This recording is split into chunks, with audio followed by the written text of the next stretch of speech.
Hello मुलांनो, कसे आहात? मी तुमची लक्ष्मी आजी. तर आज आपण अपूर्णांकांची बेरीज करताना छेद समान का करतात ते अभ्यासणार आहोत. गणित सोडवून. तर आता बघा, हे 50/2 आहेत अधिक 15/3 आहेत. तर आपण हे जर 50 आणि 15 यांची जर बेरीज केली तर किती होणार त्या बघूया. थांबा, आधी समजून घेऊया. 50/2 म्हणजे काय? तर हे जे काय 50 आहेत ते आता हे 50 रुपये आहेत समजा, आणि हे 2 किलो कांदे आहेत. तर 2 किलो कांद्यांना 50 रुपये, तर 1 किलो कांद्याला किती? 25 रुपये, होय ना? 25 दुने 50. तर लिहूया आपण, 1 किलोला किती? 25 रुपये.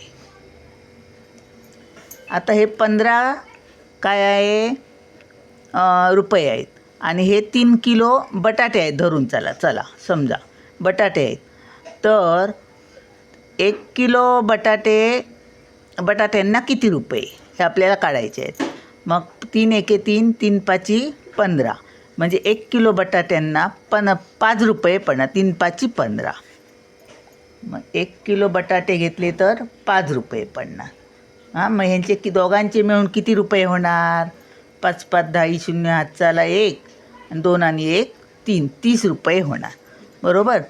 आणि जर आपण हे सगळं एकत्रच घेतलं, म्हणजे हे 2 किलो, हे 3 किलो असे, हे जर आम्ही एकदम जर माल घ्यायचा आहे आणि आपल्याला जर हे 2 किलो आणि 3 किलो 5 किलो आपल्याला घ्यायचे आहेत, जर आम्ही असं केलं बघा, हे 50 अधिक 15 खाली किती? 2 अधिक 3 असं जर केलं, 2 अधिक 3, तर किती होणार?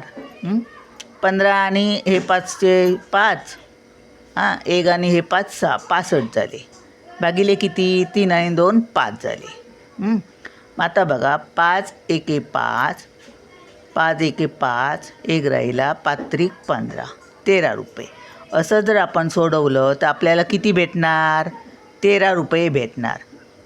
1 किलोचे 13 रुपये भेटणार. दोघांचे मिळून 13 रुपये भेटणार.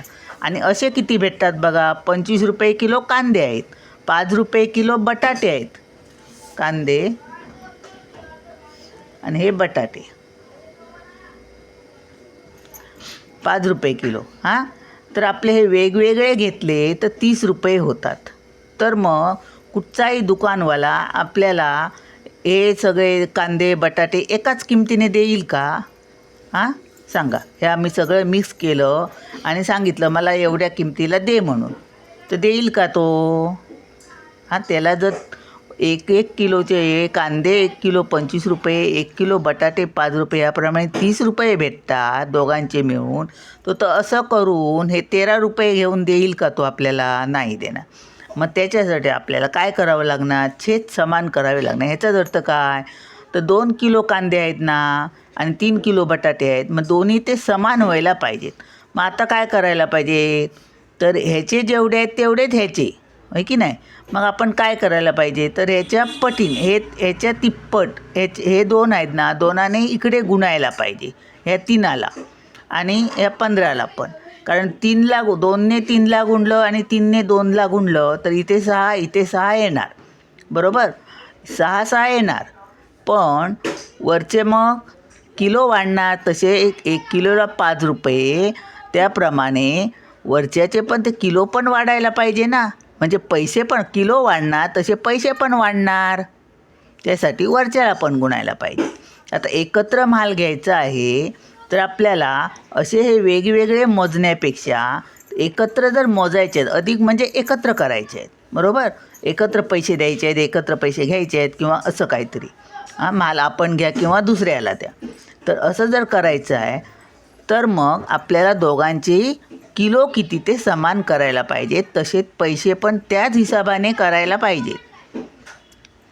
आता बघा, आपण नियमानुसार याचा जो नियम आहे त्याप्रमाणे छेद समान करून करूया बेरीज. बघा, 50/2 अधिक 15/3. एकतर ह्या 3ने दोघांना पण गुणा आणि ह्या दोनने ह्या दोघांना पण गुणा. ही एक पद्धत आहे.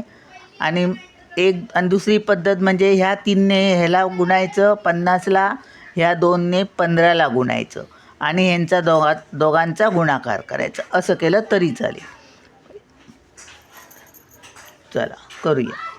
50 भागिले 2 50. मग 50 गुणुले 3 भागिले हे 2 तसेच नंतर गुणुले 3 अधिक हे 15 गुणुले हे 2 भागिले हे 3 गुणुले हे 2. दोघांनी एकमेकाला गुणलेलं आहे, वर पण आणि खाली पण. आता बघा 3 0 0, 3 5 15, 150 आले.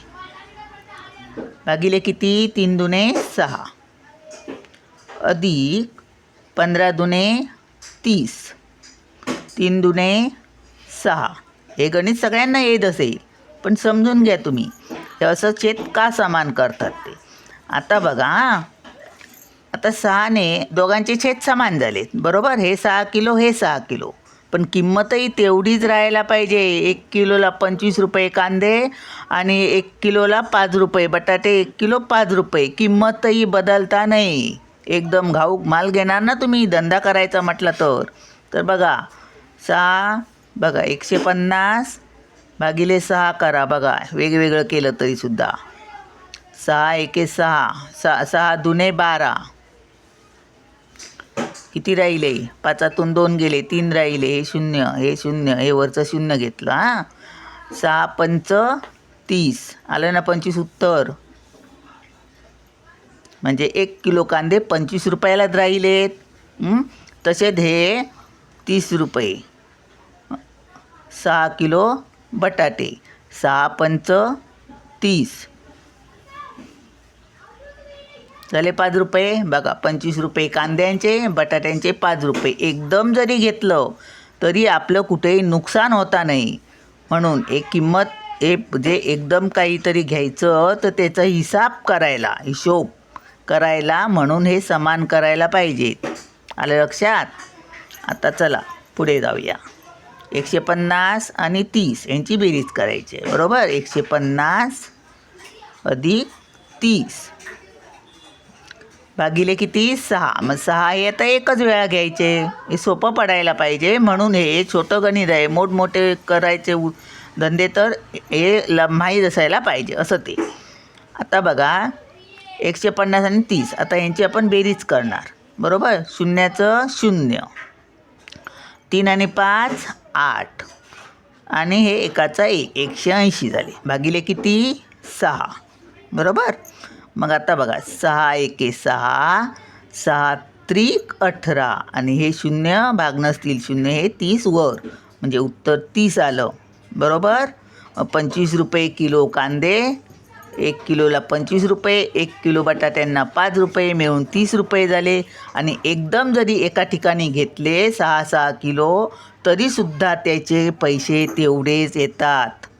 30 रुपये एका किलो मागे 30 रुपयेच पडतात. 180 जरी एकदम दिलेत 6 किलोचे, 6 किलो तर 30 रुपये असे. पण बघा किती आले हे केलेलं ना आपण. हे बघा 25 आणि 5 वेगवेगळं केलं. किंमत बदलली नाही, पण एकदम केलं. एकदाच केलं आहे, वेगवेगळं करायला नको. एकदाच केला. 6ने एकदाच सगळ्या पैशांना भागलं. आलं लक्षात? तर याचं असं आहे ते. पण आता तुम्ही हे सगळं डोक्यावरून गेलं असेल, बघा कधीतरी येईल लक्षात. तर आता तुम्ही एवढं लक्षात ठेवा की आपल्याला छेद समान करूनच बेरीज करायची असते, नाहीतर आपलं गणित चुकणार. हे कसं चुकतं ते दाखवलं ना. हे बघा हे चुकणार. सगळं जरी नाही लक्षात आलं तरी असं केल्यानंतर हे चुकणार. आणि आपल्याला कुठचाही दुकानवाला कांदे बटाटे जर समजा कांदे 25 रुपये किलो आणि बटाटेही 25 रुपये किलो तरच ते एकदम 5 किलोचं वजन घालणार. वजनात बघा वजन करतानासुद्धा ते कांदे बटाटे आपण वेगवेगळे घेतो, वेगवेगळे पैसे असले तर. भाव जर किंमत जर त्यांची वेगवेगळी असली तर आपण ते वेगवेगळे घेतो. आणि जर एकाच ह्याची किंमत दोघांची किंमत जर सारखीच असली तर एका वजनात घेतलं तरी कमी जास्ती झाले तरी चालतात.